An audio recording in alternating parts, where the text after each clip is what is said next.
अस्सलाम वालेकुम दोस्तों, मैं doctor Mohammad Zeeshan Garib Nawaz health care clinic and hijama centre Baheri Bareilly से उम्मीद करता हूँ आप सभी व्यूवर्स हमारे नाज़रीन सब खैरियत से होंगे और वीडियो देख करके ज़रूर फ़ायदा हासिल करते होंगे और शेयर करके फ़ायदा ज़रूर पहुँचाते भी होंगे।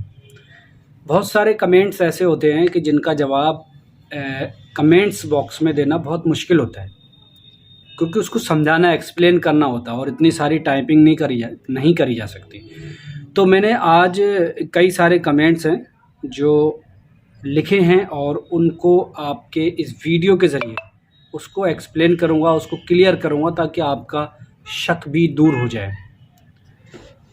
लगभग ये 10 एक कमेंट्स हैं उनको मैं पढ़ के दिखाता हूँ और फिर उनके इंशाल्लाह जवाब भी देना शुरू करता हूँ।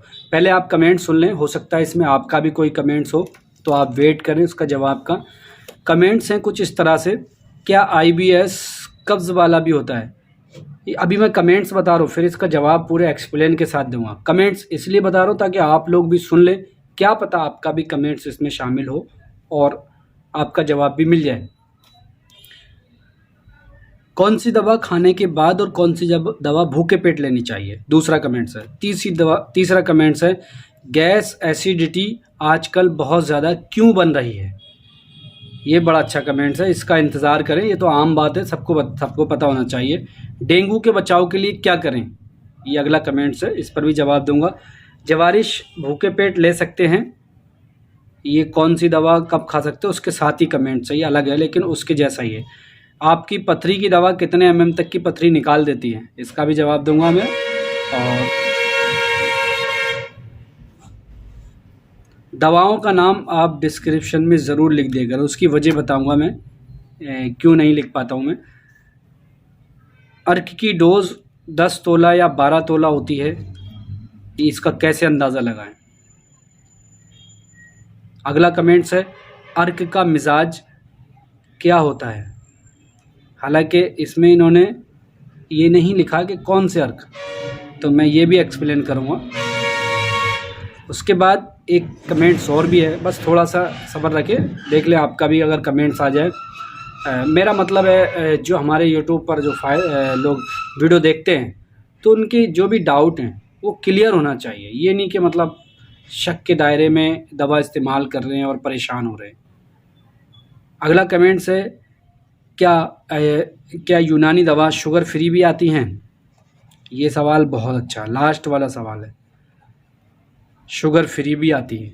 ये लास्ट वाला सवाल है और ये सबसे अच्छा सवाल इसलिए बता रहा हूँ मैं आपको क्योंकि इस पर लोग बहुत कमेंट्स करते हैं और मैं इसका जवाब दूंगा। चलिए पहला सवाल शुरू करते हैं, उसका जवाब।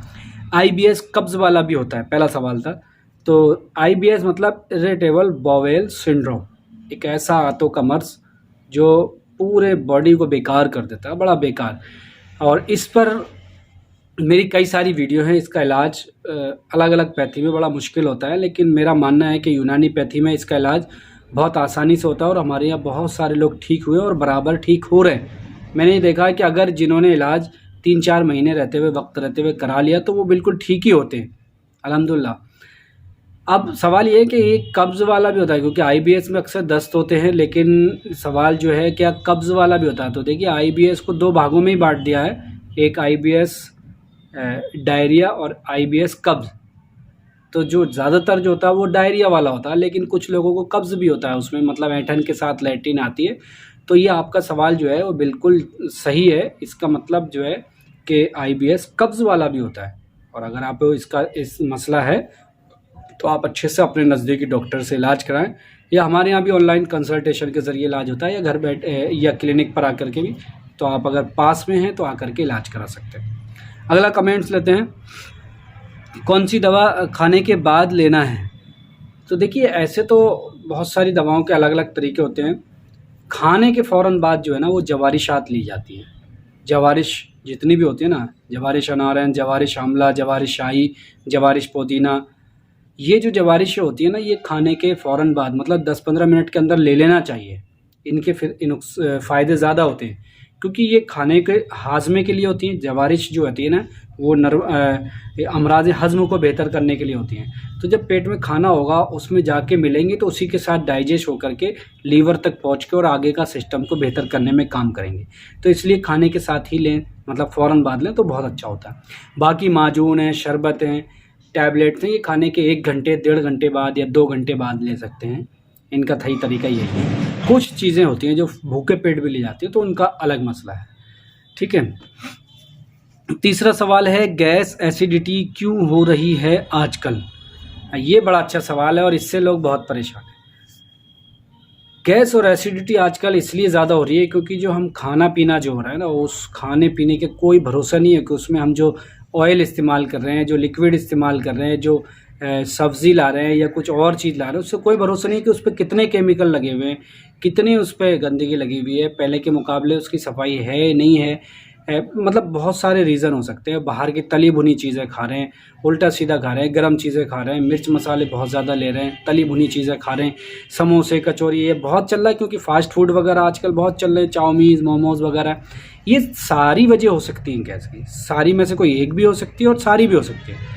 तो ये हम जिन चीज़ों से मैंने जिन चीज़ों के नाम लिए, इन चीज़ों को अवॉइड करें तो इंशाल्लाह इन चीज़ों से बचा जा सकता है। ये चीज़ इस्तेमाल करने के बाद लीवर में, मैदे में या आंतों में वर्म पैदा होने लगते हैं, गर्मी होने लगती है, उसकी वजह से फिर एसिड ज़्यादा बनने लगता है और एसिड जब बनता है तभी गैस एसिडिटी की शिकायत होने लगती है, ठीक है। तो इन चीज़ों से थोड़ा बचें। इलाज के लिए जितनी मैं आपको दवाएँ जितने कमेंट्स मैं आपको पढ़ कर बता रहा हूँ, इन पे सब पे मेरे इलाज पहले से मौजूद है। आप आराम से एक वीडियो देखें, इलाज भी मिल जाएंगे। अगला सवाल है, डेंगू से बचाव के लिए क्या करें? कल ही एक वीडियो मैंने डेंगू से ताल्लुक़ अपलोड किया है कि डेंगू का इलाज कैसे करेंगे और मैंने उसमें दवाओं के भी नाम बताए हैं और 4-4 5-5 दिन में डेंगू ठीक भी हो जाता है उस तरह की दवाओं से। उस पर मैंने वीडियो अपलोड किया, आप वो वीडियो भी देख सकते हैं। कल ही की वीडियो है, लास्ट वीडियो वही मिलेगी आपको आज के बाद। अब सवाल यह है कि इसका बचाव कैसे करें। सबको मालूम है कि ये बीमारी मच्छरों के काटने से फैल रही है। डेंगू नाम का एक मच्छर होता है, उसके काटने से फैलती है। तो सबसे पहले बचाव का तरीका क्या हुआ कि उस मच्छर से ही बचा जाएगा। अब उससे कैसे बचा जाए? मच्छरों से बचने का तरीका सबसे बढ़िया क्या है? घरों में जब आप रह रहे हैं तो मच्छरदानी का इस्तेमाल करें, है ना। ऐसी लिक्विड आजकल बहुत आ रहे हैं, लाउट वगैरह आ रहे हैं, उसका आप इस्तेमाल कर सकते हो। उससे मच्छर मर जाएंगे, नहीं रहेंगे। आपके घरों में आसपास कहीं गंदा पानी इकट्ठा हो रहा है, वहाँ मच्छर पैदा होंगे, तो वो उस गंदे पानी में थोड़ा सा केरोसिन का तेल डाल दें। केरोसिन जो मट्टी का तेल जिसे कहते हैं, वो मच्छर वहाँ नहीं पनपेंगे। या उस पानी को साफ़ कर दें, कहीं भी गंदगी ना होने दें। साफ़ सफाई का ख्याल रखें, जितनी साफ़ सफाई करेंगे तो मच्छर उतना ही कम होगा और जब उतना ही कम होगा तो डेंगू भी उतना कम होगा। क्योंकि ये सवाल इसलिए ज़्यादा ज़रूरी है, आजकल डेंगू बहुत तेज़ी से चल रहा है, बहुत लोग परेशान हैं और बहुत बीमार हैं लोग, हॉस्पिटलों में भर्ती हैं लोग। तो इसलिए जो है इसका इलाज ऐसे करें कि इससे बचाव ही सबसे बेहतर इलाज है। कोई भी बीमारी अगर किसी चीज़ के ज़रिए फैल रही है और बहुत तेज़ी से फैल रही है तो उसके इलाज से ज़्यादा बेहतर है उससे बचाव करना। और बचाव का तरीका यही है कि भाई मच्छरों को मार के रखें। मारें, कैसे मारेंगे भाई? केरोसिन का तेल डाल दें या मच्छरदानी लगा लें ताकि आप सेफ़ रहें और उनको पनपने ना दें, मतलब पानी गंदा ना रखें। तो ये तरीका होता है डेंगू से बचने का, ठीक है।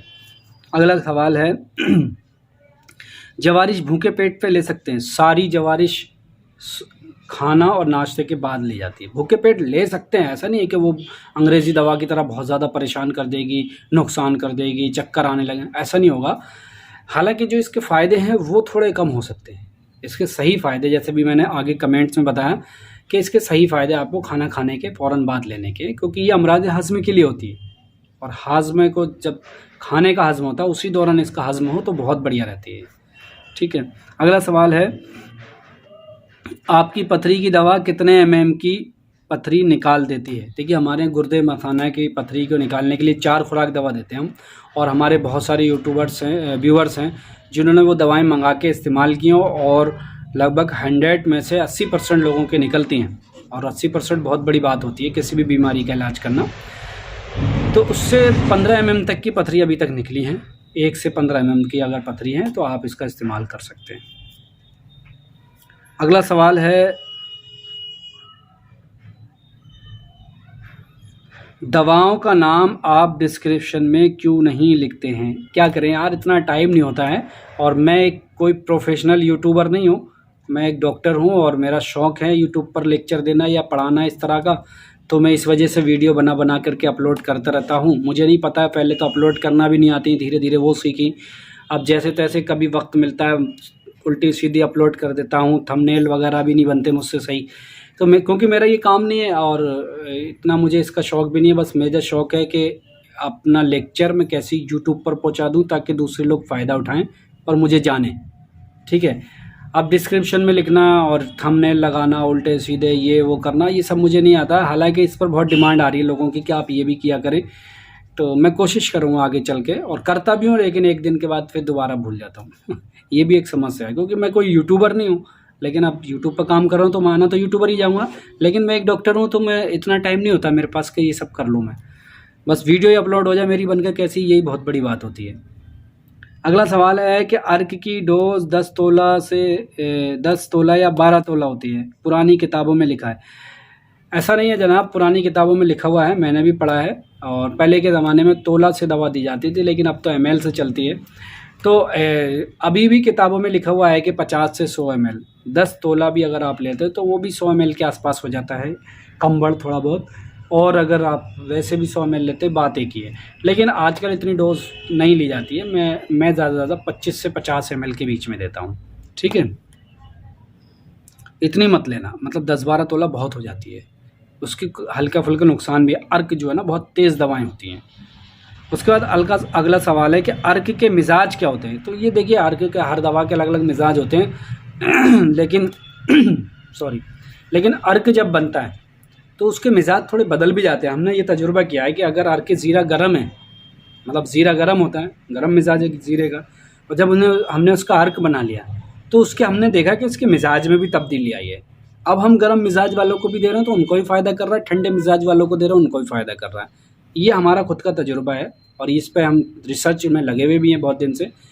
तो अर्क बनने के बाद इसका मिजाज में तब्दीली आती है, ठीक है। तो ऐसे नहीं कह सकते कि कौन से अर्क का क्या मिजाज है।